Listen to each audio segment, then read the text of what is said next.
일본 식민지 시대에서 해방됐을 때는 이제 조선의 독립을 축하한다. 이날은 나에게도 자유의 날이다. 라는 이제 메시지를 한국으로 보내면서 이제 한국의 해방을 그 누구보다도 함께 기뻐했었습니다.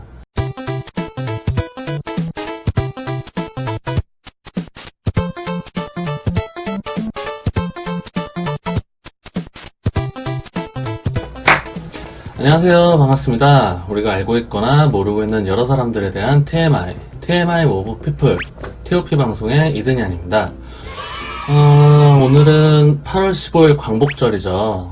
그래서 오늘은 이 일제강점기 시대 때 우리나라를 위해 힘써주신 한 일본인에 대한 이야기를 전해드릴까 합니다. 바로 후세 다스지라는 분인데요. 일단 1880년에 이 일본 미야기현 이시노마키시에서 태어난 다스지는 1902년에 메이지 대학 법대를 졸업하고 바로 이제 검사직을 수행했었는데요. 하지만 이 여러 사건들을 다루던 중에 이 생활고로 아들과 함께 동반 자살을 시도했지만 정작 어머니 본인만 살아남은 이 안타까운 사건에 대해서 이 다스지는 그 당시 헌법에 의거해서 그 어머니를 살인미수로 기소할 수밖에 없는 자신의 현실에 이 엄청난 괴로움을 느낍니다.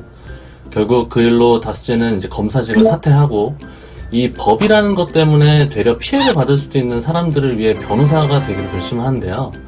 그러다 1905년 일본이 을사조약으로 대한제국의 외교권을 박탈하고 이 점점 더 강도 높은 식민 지배를 진행하는 것에 대해서 이제 부당함을 느꼈던 다스지는 이 1911년 조선의 독립운동의 경의를 표함이라는 글을 통해서 이 일본의 식민 지배는 누가 뭐래도 불법 침략이고 이에 대항하는 한국의 독립운동가들이야말로 우리가 본받아야 할 애국인이다 라는 이제 당시로서는 정말 엄청나게 파격적인 말을 남기게 됩니다.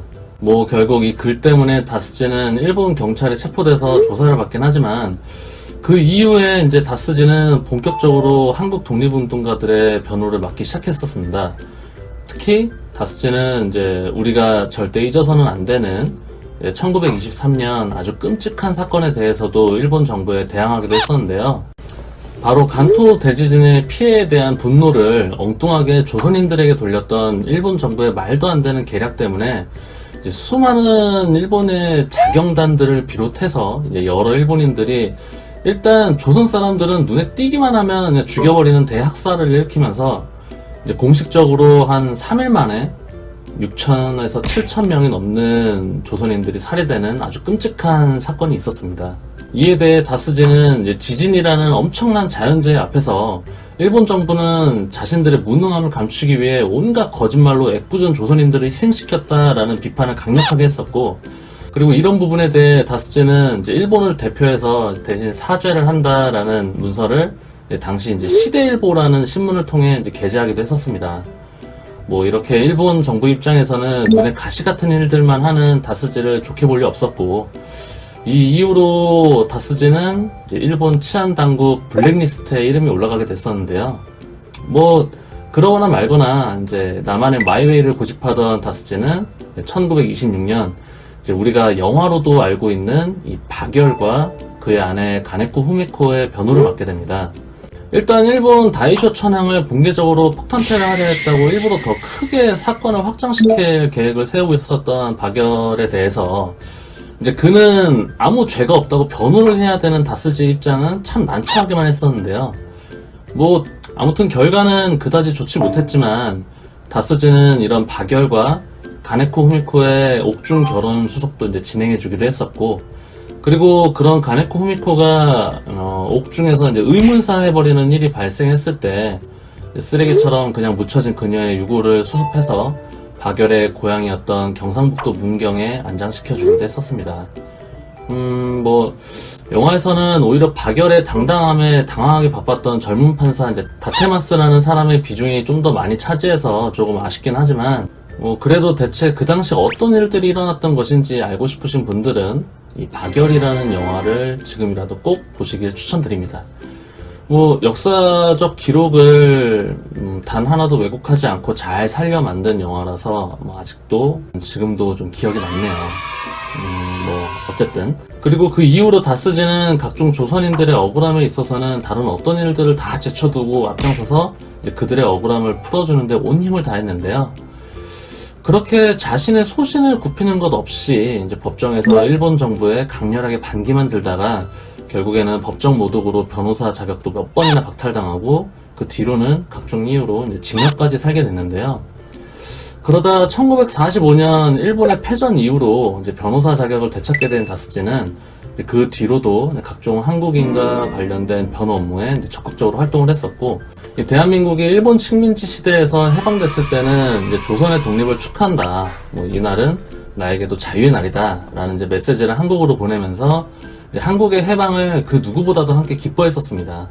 1946년에는 이제 광복된 대한민국을 위해서 이제 조선건국 헌법 초안을 저술해서 이제 대한민국 헌법 제정의 이제 핵심이셨던 이제 유진호 박사님을 포함한 이제 다른 여러 헌법 기초위원들에게 이 초안을 전달해준 덕분에 이 대한민국 헌법이 만들어지는데 아주 큰 역할을 하기도 했었죠.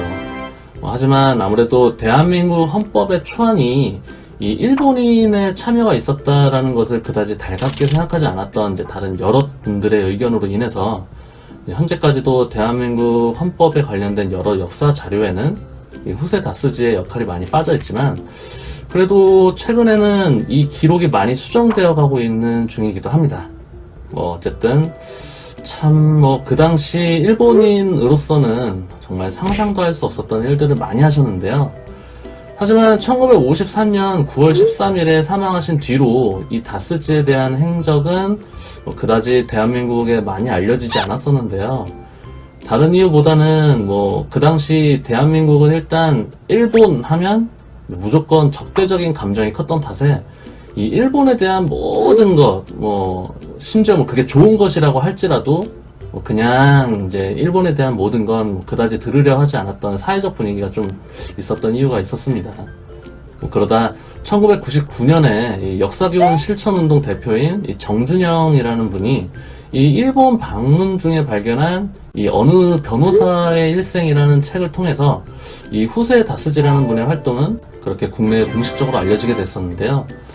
그 뒤로 국내에서는 이 2001년부터 이 후세 다스지라는 사람의 공로에 대한 서운 건의가 있었는데, 아시겠지만 그 당시도 일본의 역사 교과서 문제나 독도 문제 같은 외교적으로 좀 껄끄러웠던 부분도 있었고, 거기에 1932년에 그 일본 내에서 탄압받던 공산당을 변호해준 이력 때문에 더더욱이 이 후세 다스지의 서운은 계속 보류만 되고 있었습니다. 하지만 2004년 10월 정부에 의해서 이 건국훈장 애족장 수여가 결국 결정되었었고요.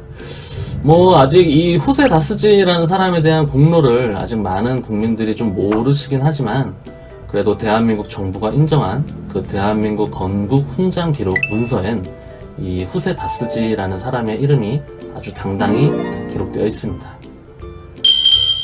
이제 가셔야죠. 오늘 이 후세 다스지라는 사람에 대한 이야기 어떠셨나요?